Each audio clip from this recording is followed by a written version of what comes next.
On this episode of IT Unplugged, we're going to be talking about the labor market. I'll take it from here. We're going to be talking about labor market insights. We're going to be talking about reskilling and upskilling in the workforce, hiring adaptable employees, and all things related to the labor market in Northeast Wisconsin.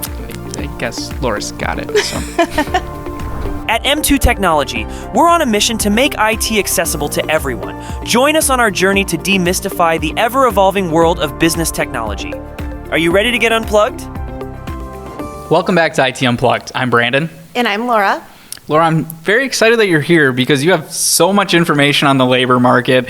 And just speaking with you a little bit earlier, a lot of things that are very surprising on the horizon that a lot of business owners need to know about. Right. Before we get into that, though, I'm just real curious, can you maybe just describe your role with CareX and what you kind of do? What's your day-to-day look like? So maybe the viewers can kind of get an idea of what that looks like. Absolutely. So I am the Partner Success Manager here in Northeast Wisconsin for CareX Consulting Group. So basically, my job is to connect great people with great jobs, working with partners in our region to ensure that they are finding the talent that they need and doing so quickly and thoughtfully. Yeah, absolutely. And I see that, CareX has had some good expansion kind of, and especially in Northeast Wisconsin. Why are you guys kind of focusing on Northeast Wisconsin and this expansion? Really, it was kind of a full circle moment for me. I grew up in the Appleton area, and my husband had the opportunity to take the head coach football job at De Beer High School. So we moved to the region to raise our family. And because I was from here, I knew what was so important about the community, right? We are so community focused in Northeast Wisconsin, and it very much ties to who we are at CareX. Our motto is to care, to be real, and to have fun. And we do this with open, honest, transparent conversations. And it's not just like what we say, it's truly how we show up.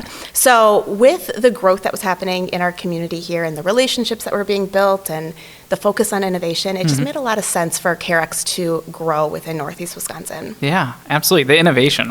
Growing up here, I never thought like this would become innovation hub, in Green Bay. It's so exciting to see it. And when we first landed here 3 years ago, I just was talking to my coworkers like, dude, this is where we need to be. It's exciting. It's exciting what's happening. Yeah. Off topic. Like I was in Titletown yesterday, that little district, and I'm like, innovation brings so much stuff because now there's like better restaurants and all these other things. I'm like, this is a community that had a Kmart and a Big Lot sitting there, and now we have all these huge businesses and just really great hubs that are going to make a difference for future generations. And it just goes to like the people who put a lot of thought into it a few years ago, right? And had that the energy and the excitement to invest in Green Bay and to Northeast Wisconsin. So to all of those people, we're very thankful. Yeah, absolutely. Thank you for Bel Air Cantina too. Yes. We got better tacos. Yes. Yeah. So, what we're going to kind of talk about today is some insights that you have that you guys kind of compiled together. Can you tell me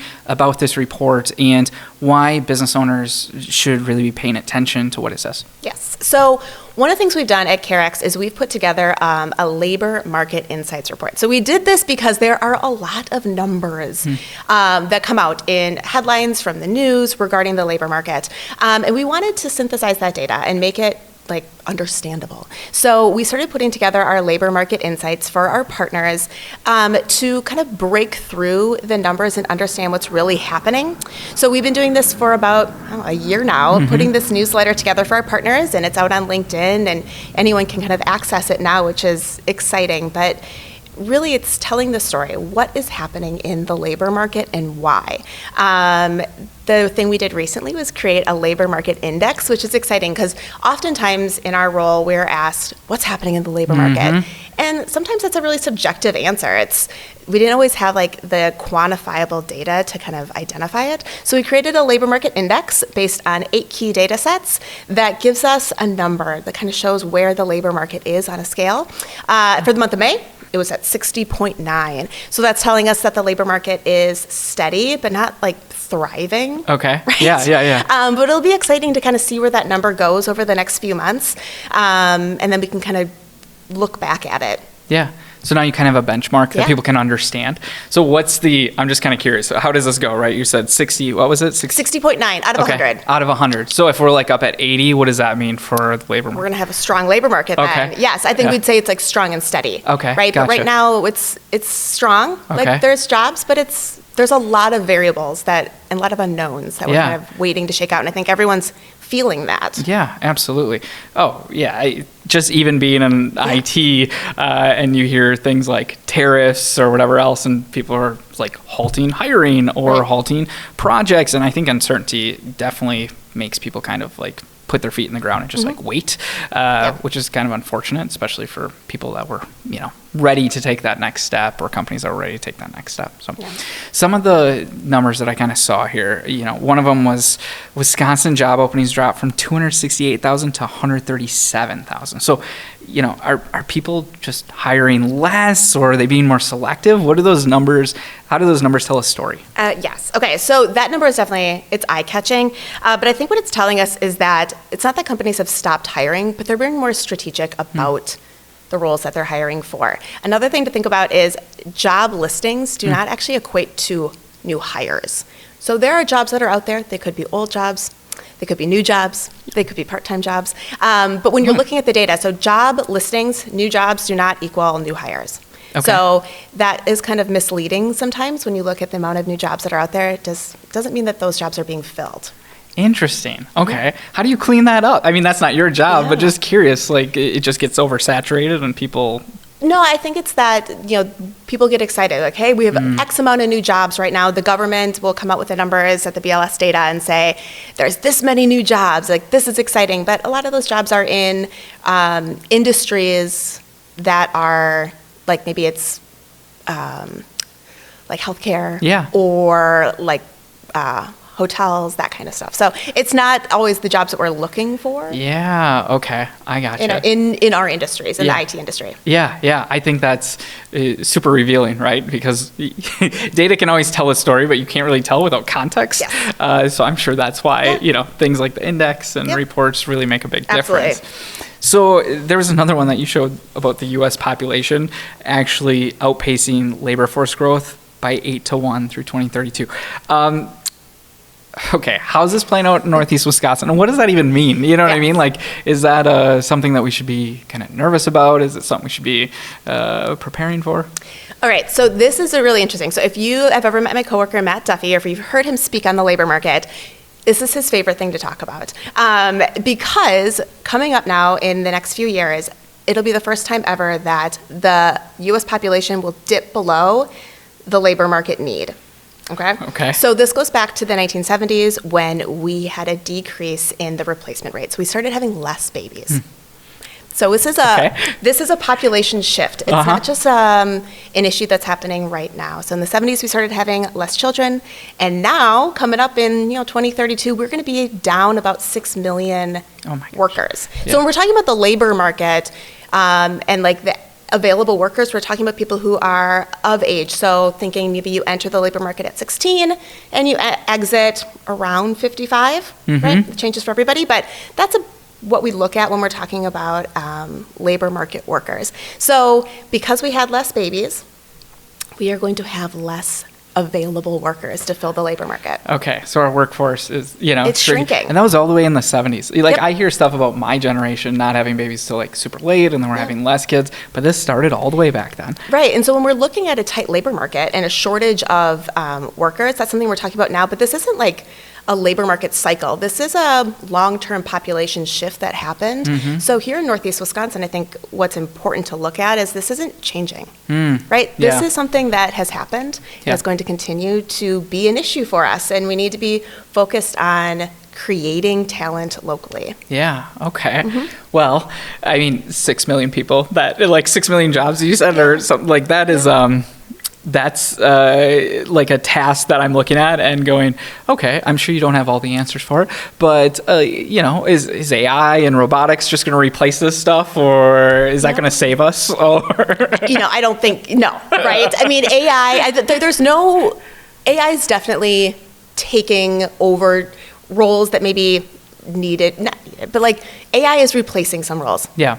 I think we can say that fairly. But no, it's not taking over all roles by any means. And ultimately, we are going to be low on workers. And so we're encouraging folks to that idea of like reskilling and upskilling, right? So you need to be investing in your local communities. So investing in schools and the CSAs, the technical colleges, creating job apprenticeships, job shadows, creating interest within your market. So I think, I don't know the exact statistics, so don't quote me, but the CSAs said about 100 job shadows were requested in the IT field last year for high schoolers, and only like half were filled because there just wasn't enough opportunity for those young minds who are interested in getting into the IT field to find the opportunity to job shadow or have a youth apprentice. So, a big thing in our region is, can we create more opportunity to capture those interested youth that are here in Northeast Wisconsin, capture their interest, invest in them as they invest in our organizations, and then hopefully they stay here and they work within our region. Well, Laura, this sounds really nice to, invest in the CSAs and these people that are, let's say, 16, 17, 18, because you're going to be competing for them later, right? If you're a business owner. How do we convince a business owner that's like operationally focused and saying, hey, I need now, you know what I mean? Like there's uncertainty, there's things going on. I need a John or a Jill to work this thing, and I do not have the time or the, the money or ability to pour into the community because my business won't be around. Right. Like how do you combat that? I know. There's not a good answer for it, but when you're looking at finding the right skilled talent for the market, right? So you're either building upon what you already have. So you're upskilling, which means, teaching these skills, leveling up, reskilling, teaching a brand new skill to your current employees, or you could be the idea of like hiring new. If you have a skill set that you don't currently have and you need it, then you have to go and find those people. So that's the idea of buying talent, or renting, right? This is so silly. So buy, build, rent. But that's bringing in a consultant or a contractor for a short-term project. So when you are looking at your organization and what you need in terms of timeline, maybe you need a project completed right away, and you don't have time to, like you said, invest and play the long game. That's when we're working with organizations to find contractors and that specific skill to accomplish a project. But if you're in an industry where the true skill isn't there, that's when you need to start thinking in the long game. And what do we have to do to teach the market the skill set? And find the right people. So we always say hire good people. When it comes to what do we do? Hire good people. Someone who's adaptable, has the aptitude, has the attitude, the willingness to learn. Those are the folks that you want to bring into your company. Because you can teach them those specific skills, but you can't teach them how to be a good person. Yeah, no, I love that, and I think there's so many steps to that, right? Because you're hiring the right person. You go, hey, this person has a growth mindset, a desire to be a team player. But then it's the upskilling as well that comes into it. So then there's that next step of putting that in place. What would you say to a company that maybe hasn't done a whole lot of upskilling in the past because they haven't had the issues that maybe the current future will hold? So what's that first step when it comes to upskilling with employees? Identifying the need, right? So we have to truly identify what is the need that we need to upskill, and then there are programs out there that you can invest in and use. I think Microsoft is doing a lot of it. There's stuff out on LinkedIn. There's other organizations that are truly providing upskilling programs that you can think about, but that's all baked into your workforce development. And I think oftentimes now when we're looking at workforce planning, that idea of having upskilling opportunities is usually there. And there's a lot of good reasons for it, right? So you're thinking about retention of your current employees. People are looking for professional development. They're looking for opportunities for growth. So putting this into your workforce plan is a smart thing. There's cost savings, competitive advantage, changing the ability to like reskill who you already have. And sometimes like jobs are going to become obsolete, and you need to be thinking about that. If this job is becoming obsolete, like what are you going to do with that person? Yeah. We need to teach them something new.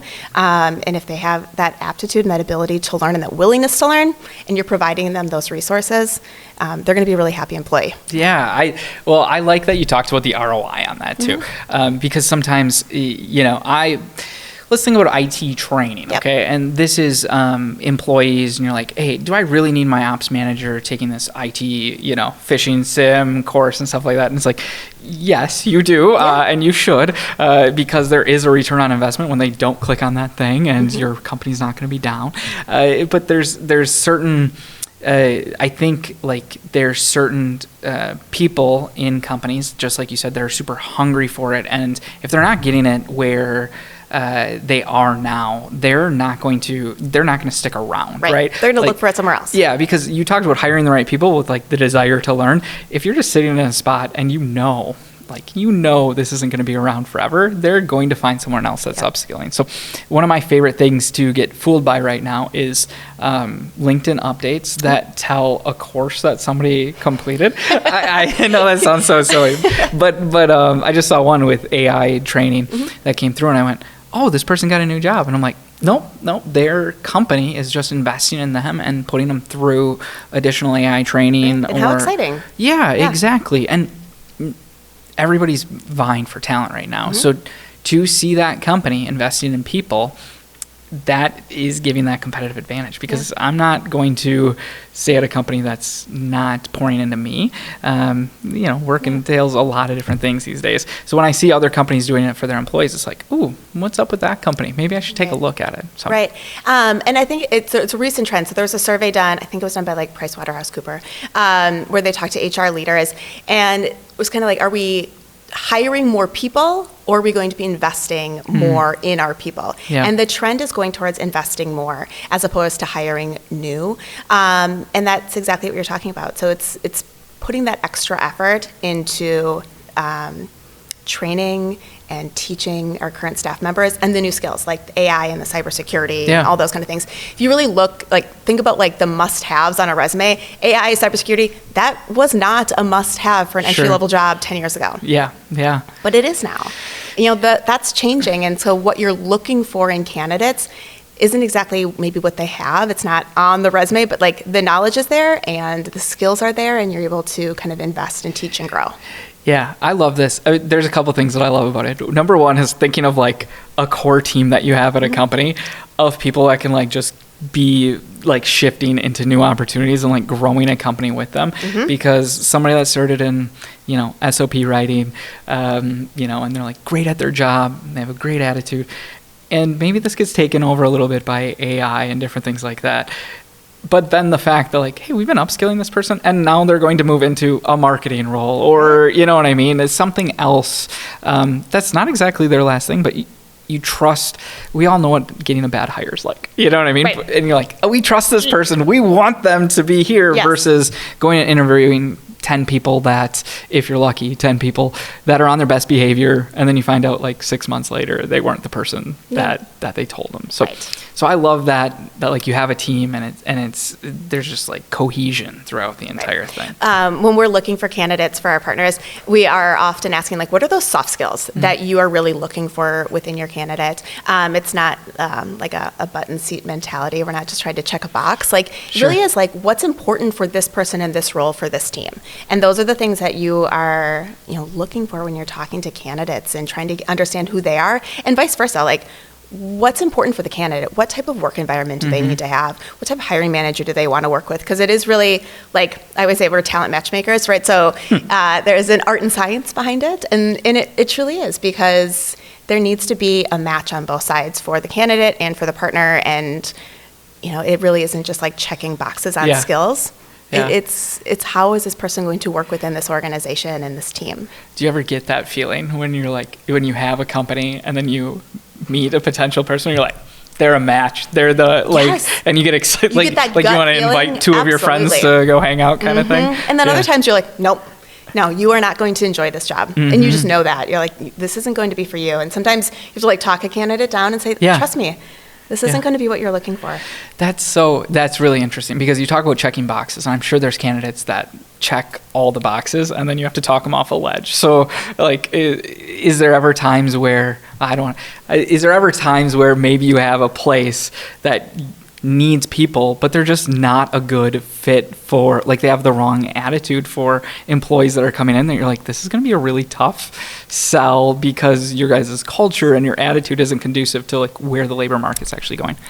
It's a good question. And in situations like that, it's so important. We're just transparent. I think the more information you can share about an organization and the more transparent you can be, an individual can make their own decision, right? And a company can make their own decision. So our role is to be an advocate and to provide transparent information to both sides. So when we're working with our partners, it's letting them know kind of, this is everything we know about this candidate, and and share that with them. And on the other side too, we want them to know this is the hiring team. This is what, the hiring manager team looks like, all of it. So it's just providing that like open, honest, transparent conversation. And that's how I go into kind of everything. So I always say like, hey, what you know, I know, what I know, you know. Yes. Like, I'm an open book. We got this. Sure. Absolutely.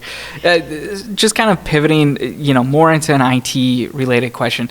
When it comes to IT, it looks like, unemployment for IT professionals is still super low, but, software development postings, like drop significantly, right? So it seems like, okay, we need this kind of IT talent, but this development one, not so much right now. So like when you're describing the labor market for IT professionals, is it essentially a buyer's or seller's market for tech talent? It's kind of a mixed bag, honestly. Okay, so when we're looking at tech unemployment, it is significantly lower. It's sitting at about maybe 2.9% right now for tech unemployment. National average is above 4% for unemployment. So yes, it is significantly low, which means searching for good talent is hard, right? There's not a lot of good talent out there. But when you brought up software development, I think that's where you have to look at the nuances of the numbers. If it's an AI, cybersecurity role, they're abundant, right? That's what we're looking for right now. Yes. Something like software development, the bell curve that you talked about, those jobs are a little bit more scarce right now. But that's kind of going to this idea of hiring for the person, not necessarily for the skill set, and thinking about what is a qualified candidate. What does this person look like during the interview process, and how could you see beyond what's on the resume to bring them into your organization? Really interesting. Like, what's a qualified candidate? Because at M2 Technology, when we're looking at stuff, not everybody's going to come in and know our entire tech stack, right?